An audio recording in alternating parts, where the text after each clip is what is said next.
Aprendamos, una oportunidad para superarnos. Hola a todos y bienvenidos una vez más al curso Familias con Hijos Adolescentes. Hoy les presentaremos una nueva teletutoría, cuyo objetivo es integrar los principales temas de la sección 3, vida afectiva y sexual en la etapa adolescente. Comencemos.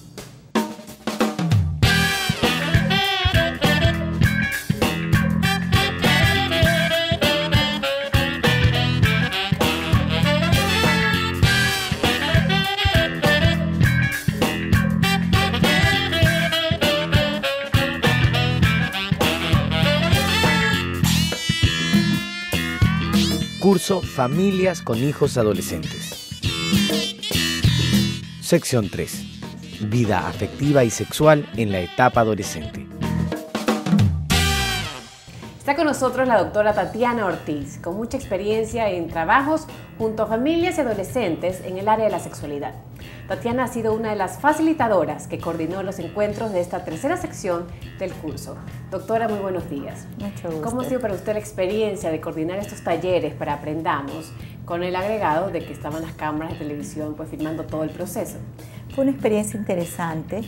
Creo que tratar de lograr incorporar una dinámica de taller en un programa televisado fue un reto, no solo para quienes estuvimos como facilitadoras, sino creo que para todo el equipo.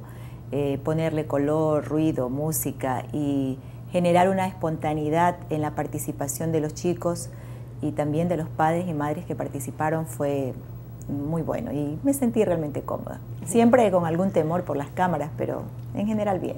Quizás al principio, después ya estaba sí, como después nos olvidamos de las cámaras. Bien, ¿qué le parece si empezamos con las preguntas que hemos recibido a través de correo electrónico? Otras personas la han ido a dejar al centro tutorial. La primera pregunta nos la hace Carlos junto a su esposa Rosa. Esta carta la dejaron en el centro tutorial cuando ellos fueron y nos preguntan lo siguiente, que tienen algunas dudas. Una de ellas es de que su hija, que tiene 15 años, se llama Solange, les ha pedido permiso para tener enamorado y no saben si darle permiso o no. ¿Qué les recomienda? Bueno, primero que hay que pensar y valorar que la etapa del enamoramiento es una etapa o puede ser una etapa de aprendizaje. Y si su hija le está pidiendo permiso, decir no necesariamente va a evitar que tenga ese enamorado, sino que lo va a tener a escondidas suyas y probablemente usted se pierda la gran oportunidad de abordar una serie de preocupaciones, de temas que esa experiencia le puede dar a usted para apoyar a su hija en este periodo de aprendizaje y de crecimiento. Abrir, en cambio, la oportunidad de hablar sobre este tema y sobre la experiencia que representa para su hija o para su hijo tener un enamorado o tener una enamorada, también abre este canal de comunicación con los padres y permite acrecentar o establecer un vínculo de confianza de ellos hacia nosotros, que probablemente favorezca el que nos planteen dudas, inquietudes, preocupaciones y hasta situaciones problemáticas en las que pueden verse involucrados. Y en cambio, el cerrar esa puerta nos deja al margen de esas situaciones en las que podríamos apoyarlos. Perfecto. Doctora, esta pregunta nos viene por correo electrónico y es de María Fernanda. Ella es una adolescente, dice que ha visto algunos programas y en uno de los talleres se discutía sobre las diferencias entre ilusionarse y enamorarse. María Fernanda nos dice que sus padres no creen que todos los jóvenes podamos enamorarnos y muchas veces olvidan que ellos a nuestra edad también se enamoraron. Ese fue un tema que abordamos en los talleres, ayudando a los padres a pensar que todos y todas pasamos por esa experiencia. La diferencia es que cuando hemos crecido y cuando ya tenemos más edad, olvidamos algunos detalles de esa experiencia que vivimos. Entonces sí es importante cuando nuestros hijos comparten estas vivencias, cuando nos plantean preguntas, tomar un respiro y tratar de recordar qué fue lo que sentimos, qué fue lo que vivimos, qué nos preocupó cuando nosotros y nosotras mismas vivimos esa experiencia. Eso nos ayuda a ser más reales, a ser más honestos y honestas con nuestros hijos y a no decir o plantear cosas más desde los temores que desde la experiencia propia y de las vivencias que tuvimos. La otra cosa que fue evidente en los talleres, y desde allí quiero contestar esta pregunta, es que a veces esta distinción entre ilusionarse y enamorarse es más una experiencia desde fuera, desde los adultos, y no desde quien está viviendo ese sentimiento. Y que tenemos que ser más respetuosas, y no poner como menos valor el enamorarse que dice el chico o la chica sentir, o el ilusionarse. Finalmente, ¿qué es lo que cuenta? Que la ilusión o el enamoramiento, como quiera que él o ella lo mencione, lo valore, sea una experiencia que le ayude a crecer, sea una experiencia en la que se sienta feliz, sea una experiencia que le contribuya a lograr esa ansiada madurez que los padres deseamos para nuestros hijos, y no a decir que la ilusión es menos importante que el enamoramiento y que a tal o cual edad no se vive lo uno o lo otro, porque no es tan así. Aún los adultos nos ilusionamos y algunos no nos enamoramos. Bien, otra pregunta que llegó al centro tutorial. Dice, somos David y Andrea y tenemos 2 hijos adolescentes y una nena aún pequeña. Queríamos pedirles que profundicen un poco más sobre esto que hacen los jóvenes de poner tantos nombres como Basile, amigos con derecho, amarrado, pelado. Hay que tomar en serio estas distinciones que nos recomiendan a los padres.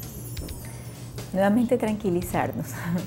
Creo que estos diferentes nombres a las experiencias que los chicos viven son la manera como ellos y ellas los nombran. Son las formas como ellos y ellas están valorando estas experiencias en términos de el tipo de relación que establecen con los chicos o con las chicas, con su enamorado, su enamorada, o como lo llamen, y que los padres y las madres, lejos de censurar esos nombres, deberíamos más bien tratar de entender el significado que tiene esos diferentes nombres o clasificaciones que los chicos les dan. Y a partir de ese significado, de esa importancia, ver qué portamos, ver en qué podemos apoyar para vivir inclusive esas distinciones que ellos establecen. Por correo electrónico nos escribe Cristian, dice que tiene 18 años y siempre ve los programas. Dice, la sección 3 está muy buena. Él cree que la mayoría de los jóvenes que inician su actividad sexual tempranamente es porque tienen mucha presión de sus amigos o de algunos adultos. Al menos eso es lo que yo he notado. ¿Qué opina, doctor, al respecto? Tiene toda la razón. Sin duda, los y las jóvenes viven una fuerte contradicción entre un mensaje que todavía perdura, de que la sexualidad tiene que ser vivida en medio de valores como la abstinencia, la virginidad, y también de un medio que los impulsa a mostrar su feminidad, su masculinidad, justamente teniendo relaciones sexuales. Y eso es una situación difícil para los chicos. ¿Cómo lidiar con estas dos presiones? La una que viene fundamentalmente de la familia, de la iglesia, del colegio, y la otra que viene de su grupo de pares, que viene de personas adultas, pero que también viene de los medios de comunicación. Creo que hay una fuerte presión desde los medios a trivializar el cuerpo, la demostración, la exposición del cuerpo, a trivializar la sensualidad, a presionar a que se muestre que ser más hombre es tener tal o cual conducta sexual, y a las chicas de igual manera. Entonces, lo que nos resta a las personas adultas inmersas en cualquiera de las instituciones sociales, sea esta familia, escuela, medios de comunicación, salud o cualquier otra, es a ser más respetuosos y a ser más coherentes en esos discursos que estamos colocando y que se convierten en presión para los chicos y chicas. La última pregunta, doctora. Dice, soy Mariuxi y aún no terminé el colegio. Muchas veces con mis amigas nos preguntamos por qué es tan difícil hablar de sexualidad, de enamoramiento y de los sentimientos con nuestros padres. ¿En todas las épocas fue así o es que ahora? Sí, Mariuxi. En todas las épocas fue difícil hablar con los padres y con las madres sobre la sexualidad. Sin duda, una de las razones por la cual es tan difícil es porque nos da temor a los padres hablar de este tema. Vergüenza también. Da vergüenza. para algunos creo que hay el gran temor de perder autoridad frente a los hijos si se habla de estos temas. Entonces creo que en el caso de los chicos es importante que comprendan eso, que para los padres es difícil hablar de esto, y en el caso de los padres también aceptar que siendo difícil lo estamos haciendo todos los días, cuando damos ciertos mensajes, cuando ponemos ciertas normas, cuando ponemos ciertos límites, pero que hay aspectos sobre los cuales nuestros hijos quieren hablar y que cuando queremos hablar de estos temas es importante recordar cómo nosotros vivimos esos temas, cómo vivimos esas experiencias y cómo ser más honestos con nuestros hijos para hablar de ellas. Reconocer también los límites que tenemos, qué cosas no sabemos y dónde podemos apoyarnos para eso. Pero recordar que siempre para los hijos lo que buscan de nosotros no es tanto la información, porque eso lo encuentran en otros lugares. Los chicos tienen acceso a información mucho más actualizada que nosotros a través del internet, a través de los colegios. Pero de lo que quieren hablar con nosotros es de las vivencias más personales, más subjetivas. Y sobre eso podemos aportar nosotros fundamentalmente. Muchísimas gracias a la doctora Tatiana Ortiz por haber participado de esta primera parte de la teletutoría. Seguramente sus respuestas serán de mucha utilidad para los usuarios del curso Familias con Hijos Adolescentes. Ahora les propongo una breve pausa y ya regresamos. Usted está viendo el curso Familias con Hijos Adolescentes. Si desea ser alumno, siga los siguientes pasos. Inscríbase gratuitamente en el centro tutorial o en el CAMI más cercano a su hogar y adquiera el libro de texto del curso. Vea los capítulos de televisión los días martes y jueves a las 11 horas y sus repeticiones los días sábados y domingo a las 7 horas.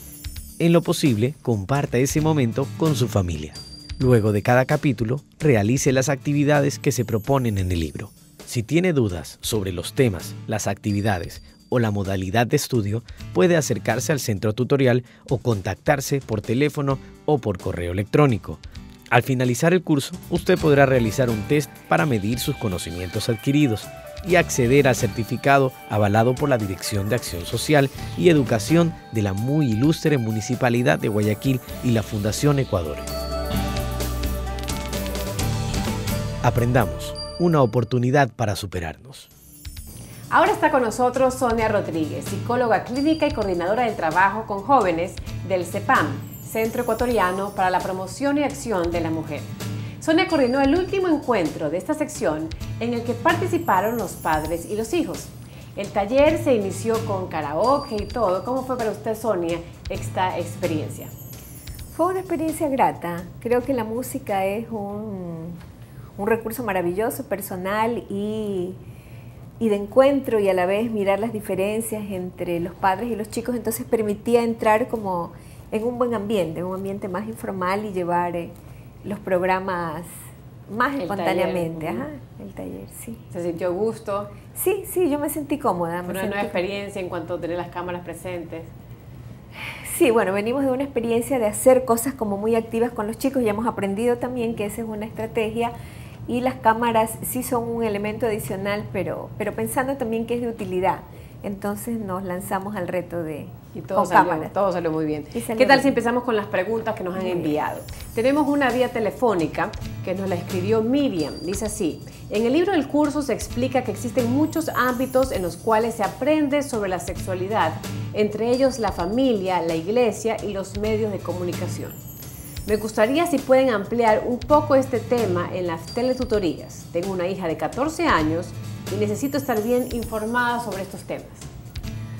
Ya, una primera idea es que pensamos que la educación en sexualidad es algo que se hace organizadamente y en el colegio, por ejemplo. Pero es un error, porque realmente si entendemos la sexualidad como la manera como nos relacionamos entre hombres y mujeres, los mensajes que damos del deber ser o de los ideales femeninos o masculinos, eso se transmite en la cotidianidad. Entonces, cuando una mamá dice a su hija, ¿por qué te vistes de esta manera? O las mujeres no se comportan así. O cuando dice de los hombres, o cuando el papá habla de o trata a su mujer de determinada manera, es cariñoso, es amoroso o es ofensivo, o dice las mujeres no pueden salir o los hombres sí, estamos transmitiendo sobre las construcciones, digamos, de la feminidad y la masculinidad. Y eso se hace en la cotidianidad. Cuando en la clase, en el colegio, el profesor dice, no sé, los hombres hablan de tal manera o cortes el pelo, son mensajes alrededor de la sexualidad, o hace una broma, no una broma, una actitud impertinente respecto del cuerpo, por ejemplo, de las mujeres, se está hablando de sexualidad, y eso sí está en la cotidianidad. Perfecto. Vía correo electrónico nos escribe Mirna y Raúl. Dice, en el libro hay una parte en la que dice, encuentre momentos para conversar con su hijo o su hija sobre lo que siente, lo que busca, lo que desea de su relación. Tenemos una hija de 17 años y nos cuesta encontrar esos momentos para conversar. Ella no está pasando un buen momento con su enamorado, con quien sale hace casi un año. Nos gustaría que nos dé ideas para lograr más comunicación con ella y así poderla ayudar en lo que ella necesita. Claro, y la recomendación es como simple y a la vez uno a veces la olvida, ¿no? Pero el construir estos espacios de comunicación, mientras más temprano los empiecen, mejor. Es decir, esto viene desde la infancia, pero hay familias, parejas, hombres, mujeres que no vienen de la experiencia personal de haber dialogado de estos temas, de haber compartido, entonces les cuesta más, pero utilicen los recursos que tiene a mano, la telenovela, el programa de televisión de los hijos. Yo suelo sugerir que vean programas con sus hijos, pero vean los programas que a sus hijos les gustan. Es decir, si está interesado en una telenovela, en algunos programas que vienen por cable, que vienen con otros formatos u otros estilos, dibujos animados inclusive. Los Simpson. Hay una serie de programas nuevos. Claro, hay una serie de programas que a ratos se presentan como infantiles, pero que tienen también una serie de tramas y que los adolescentes lo ven. Es la oportunidad para hablar, y cómo trata ese hombre a esa mujer y cómo se vive el enamoramiento ahí y cómo se resuelve esa situación. Una película. Hay la posibilidad de muchas cosas que aparecen en la televisión, en las que inclusive podemos estar en desacuerdo, pero es el pretexto para dialogar, es el pretexto para comentar y no invadir a los hijos o a las hijas sobre temas que ellas en ese momento no quieren comentar, pero que intuimos o que constatamos que los está viviendo. Entonces, no juzgar, no intimidar, no decir lo que el otro tiene que hacer, sino invitar al diálogo, preguntar, colocar preguntas que hagan a los chicos pensar. Si esta mamá dice, está viviendo un momento complicado con su pareja, con la que tiene ya un año saliendo, ella está intuyendo o está viendo cosas, entonces ponga esos temas en la mesa, digamos, en un momento sin presión, recuerde sus propias experiencias, qué fue complicado cuando tenía esa edad con su enamorado o la ñaña o la prima, y recuperando esas experiencias va a poder contar sin juzgar. Y justamente lo que ella quiere es buscar ese espacio para conversar con la hija, ¿no? Por vía telefónica tenemos otra pregunta, nos la hace Yolanda y dice que es del Guasmo. Amigos de Aprendamos, en casa tenemos miradas diferentes, mi marido y yo. Él cree que nuestros hijos adolescentes pueden tener enamorado o enamorada después de los 18 años y con permiso. En cambio, yo soy un poco más abierta y creo que deben iniciar o pueden iniciar esas experiencias más temprano, pero siempre con nuestro consejo. Nos cuesta llegar a un acuerdo. ¿Qué hacemos? ¿Cómo hacemos que en común llegar a un acuerdo? Claro, ahí lo complicado son los adultos, porque, bueno, es parte de los retos de vivir en pareja, tener acuerdos mínimos sobre cómo queremos educar a los hijos. Yo le diría ahí que hay situaciones sobre las que los padres no tenemos control y en esa medida es mejor poder dialogarlo, es decir, no va a tener control de las cosas que los chicos viven en el colegio, por ejemplo, con sus amigos o en las salidas. Entonces, tener medidas muy represivas, la historia ha demostrado que no ayudan. Entonces, más bien es como, a ver, ¿qué significa dar permiso a los chicos para que a partir de los 18 tengan enamorado? Otra cosa es dialogar sobre el tema con los chicos y decir, ¿y para qué quieres un enamorado? Como aclarar la idea de qué significa tener un enamorado. Es porque hay una presión de que todos tienen que tener, porque quieren saber qué son esas experiencias y cómo será un beso, y la otra ya cuenta que vivió el beso o que ha vivido otro tipo de caricias y expresiones, entonces también los quieren vivir, para que los chicos tengan una respuesta y finalmente son ellos los que van a decidir. Los chicos hacen las preguntas abiertamente, inclusive de cuándo puedo tener relaciones sexuales. Y no hay una edad, no hay una receta, es el momento en que puedas asumir con responsabilidad tu vida que cabe para el enamoramiento. O sea, no hay que precipitarse. La vida es linda y cada época se puede ir viviendo. ¿Para qué? ¿Cuál es la prisa? ¿Qué significa? Pero en el caso de la señora de Yolanda que nos escribe, ¿cómo ella llega a un acuerdo con el esposo? Lo que quiere decir. La cosa ahí es complicada porque frente a tener acuerdos con el esposo no hay receta, es decir, es un diálogo entre ellos y que serán acuerdos y desacuerdos sobre varios temas de la vida, porque no creo que la diferencia solo se reduzca a ese tema. Ellos tienen que tener un acuerdo porque la pregunta es ¿cuál es la preocupación? ¿Le preocupa de igual manera a las hijas y los hijos tener enamorado? ¿Qué le asusta? ¿Le asusta que inicien relaciones sexuales? ¿Le asusta un embarazo? ¿Cuál es el temor que está detrás? Porque aunque dijeran que no, peor todavía si tienen un desacuerdo, los chicos en el colegio, si hay alguien que le entusiasma, le alegra, le mira, se coge la mano, van al cine, sobre eso. Es decir, mejor poner el tema en la casa y conversarlo para evitar que los chicos vivan más cosas a escondidas que sí va a traer mayores riesgos para ellos. Problemas, capaz a futuro. En el centro tutorial tenemos una consulta. Dice, mi nombre es Andrés y soy profesor de un colegio fiscal de Guayaquil. Quería felicitar a Aprendamos por el modo tan respetuoso de tratar estos temas tan sensibles y delicados. La historia de la pareja de adolescentes que tuvo una hija es un ejemplo de afrontamiento de una situación muy difícil. Lastimosamente, no todos los embarazos tempranos tienen ese desenlace. No siempre la familia y el colegio apoyan a los jóvenes, eso es cierto. ¿Podrían desarrollar ese tema un poco más para seguir previniendo estos casos? Sí, realmente la historia es bastante positiva la que se pudo recuperar y es real que es un tema mucho más complicado y que merita casi un programa especial porque es un tema que involucra a los chicos y a las chicas también. A ratos hablamos del embarazo adolescente como un asunto de las chicas y no colocamos, por ejemplo, nuevas reflexiones también en los adolescentes, en los hombres. ¿Qué significa para ellos embarazar? ¿Cuál es su corresponsabilidad? Si deciden tener relaciones sexuales, cómo enfrentar ese tipo de experiencias.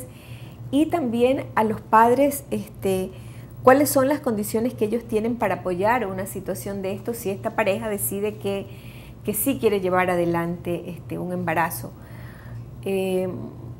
Una idea es cómo, sí, yo personalmente creería que mejor no vivir la experiencia de la maternidad tan temprano. Es decir, que es posible postergarla y es posible esperar, pero sí se da, sí es responsabilidad de la institución educativa no expulsar, no sancionar a estas adolescentes, sino pensar qué programas están haciendo que permitan información, reflexión sobre el tema, sobre el enamoramiento, sobre varios temas que están ligados alrededor de las familias también, a ver cómo es que ellos tienen la responsabilidad de cuidar, de apoyar a sus hijos, entonces a los hijos se los cuida y se los apoya. Frente a una experiencia compleja hay que enfrentarla de la mejor manera y para estos chicos creo que lo clave fue contar con unos adultos sensatos, confiables, amables y que son el punto de apoyo para que ellos continúen, por ejemplo, sus estudios y sus proyectos de vida no se restrinjan al ámbito doméstico. Pero que quede claro que no siempre ese es el final esperado en todos los casos, sí. ¿No? Otra pregunta, esta es de Gladys, dice que ella es enfermera, conoce muchos casos de adolescentes que adquieren compromiso de muy jovencitas con el fin de alejarse de su casa y sus padres, justo lo que usted estaba mencionando un poco. Incluso muchos quedan embarazadas creyendo que es la mejor forma de adquirir libertad. ¿Cómo podemos hacer para desalentar esas situaciones? Gracias, muy lindo el curso y muy útil sobre todo. Muchísimas gracias a usted, Gladys, por seguir el programa. Ahí también es una situación compleja porque, o sea, socialmente desde muchos lugares llegan los mensajes. Los medios son un recurso, a través de ellos nos llegan la iglesia, la familia, las telenovelas, de presentar la maternidad como el ideal femenino. O sea, una mujer es mamá y tiene la dicha y va a tener un hombre que la ame y va a tener una casita feliz, lo cual es tramposo porque no es cierto.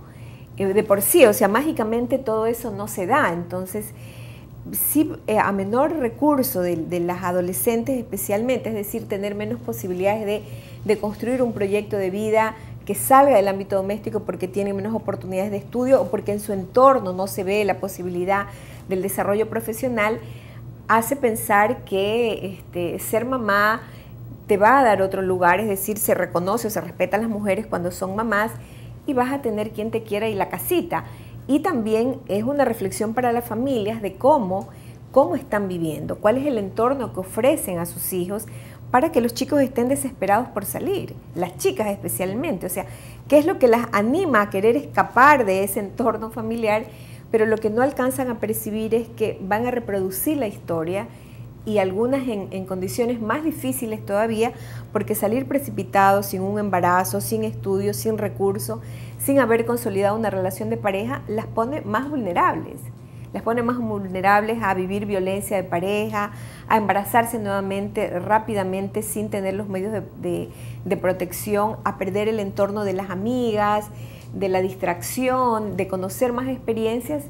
Y normales a esa edad. Claro, y muchas veces las convierte entonces en mujeres con complicaciones de salud hasta poco alegres y con menos oportunidad de criar o de construir una familia más grata, más armónica. Porque y que esa libertad que piensan que van a adquirir es todo lo contrario de libertad. Claro, porque ¿qué va a tener libertad una muchacha que no tiene autonomía económica, que no tiene más recursos de conocimientos, de información, que tiene que atender un bebé en condiciones precarias, que viven en situaciones de pobreza? Un muchacho que también ha sido forzado a vivir una situación como esa, tampoco será un buen compañero. Muchísimas gracias, Sonia, por estar con nosotros, por responder estas inquietudes de los alumnos del curso. Se nos ha acabado el tiempo del programa, así que solo resta despedirme y anticiparles que en el próximo capítulo hemos reunido a casi todos los adolescentes que han participado en este proyecto. El motivo, una profunda reflexión sobre el futuro de cada uno de ellos. Imperdible. Los espero.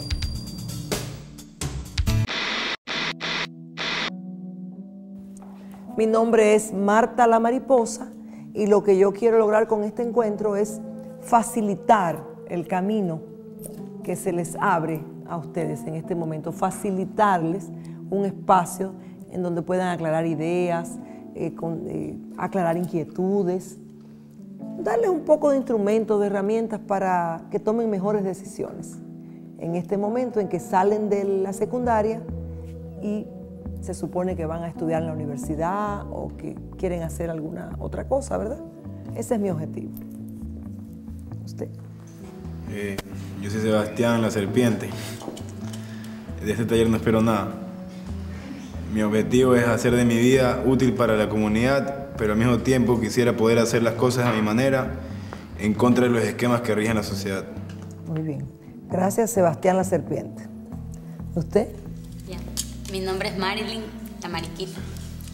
Ya, lo que espero del objetivo es saber bien lo que verdaderamente quiero y salir de algunas dudas. Muy bien. Gracias, Marilyn.